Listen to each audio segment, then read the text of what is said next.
Another big change heading into this school year has everything to do with this. Bell to bell, no cell, passed by our state lawmakers this past session, Senate Bill 139. Each district essentially tasked with creating your own policy. The policies we've seen are pretty similar, a few differences. But what was that process like for each of you to remove cell phones from instruction time?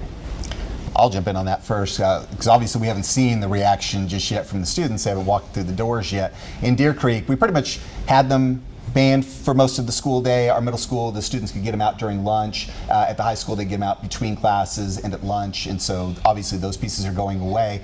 And I think that overall we're in favor of that, but I think that there's another piece though to this that is missing, is that we can have the rule, but that's not really, if we're saying that cell phones are an issue, cell phones aren't being issued out by the schools. They're coming to us. So this is a community issue, and there's an education component that needs to be had in this as well. One of the things that I'm worried about is every one of these initiatives that gets passed by the legislature ends up right on the teacher's desk. So it's going to be, teachers are going to have to, you know, I remember when I first became a principal back in the early 2000s, 9 out of every 10 issue I dealt with was a cell phone.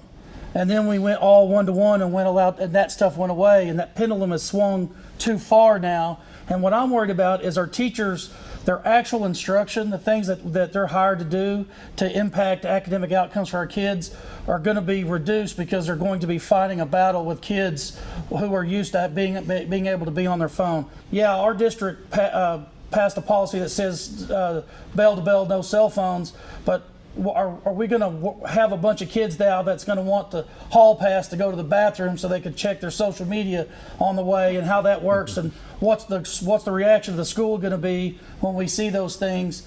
It's just going to be really interesting on how that plays out in the first month and a half of school. I will say on a more optimistic side, thinking about that, kind of that first initial hump that we have to get over. I don't think anyone on this panel would disagree, and most of the public would disagree as well, that they are a huge distraction to the educational process. I think we understand that. All of these other conversations, you know, they're 100% right. My hope is that once we get past some of that initial piece and there's some retraining and we kind of get used to this, that we're going to see re-engagement of students. You know, normally I don't think it's the legislature's place to tell us what discipline rules we have to have in place for our schools.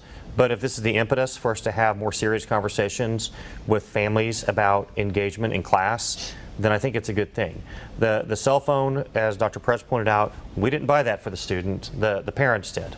And so when the cell phone gets confiscated, it's going to be a conversation with the parents. And after so many consequences, it's going to be the parents' responsibility to come pick it up. And we're not going to wait until 6, 7 p.m. until you can be there to do it. We've talked to other districts that have already done this. And what they found is that after a very short period of time, everybody adjusted to it. Is there anybody that's setting up a policy where the students have to basically turn in their phone at the beginning of the day and then pick it up at the end of the day? No. Because we're not either. And I think sometimes parents get confused and they hear no phones bell to bell and their child isn't going to have their phone with them. There's just a little confusion out there about this, and that pushback from parents is they feel like they're not ever going to be able to get a hold of their child if there's an emergency, and that's probably not realistic. All these things, I mean, none of us have the answer to this, and we're going to be in communication about what's working well, what's not working well, but I think the important thing is to hear from our classroom teachers about the struggles that they're having with this, so they're not taken away from instruction dealing with a cell phone issue. So that becomes counterproductive. They are a distraction, but we're going to have continual conversations like we always do. And this will be a conversation that we will be having on multiple occasions throughout the year. So we will be learning as we go. And we mentioned, Dr. Perez, I believe you mentioned parents being a little worried, being a little skeptical of this. You know, how am I going to be able to reach my child? Or if there's an emergency, I need my child to have their phone. That is one of the concerns, one of the cons we saw when it comes to this bell to bell, no cell.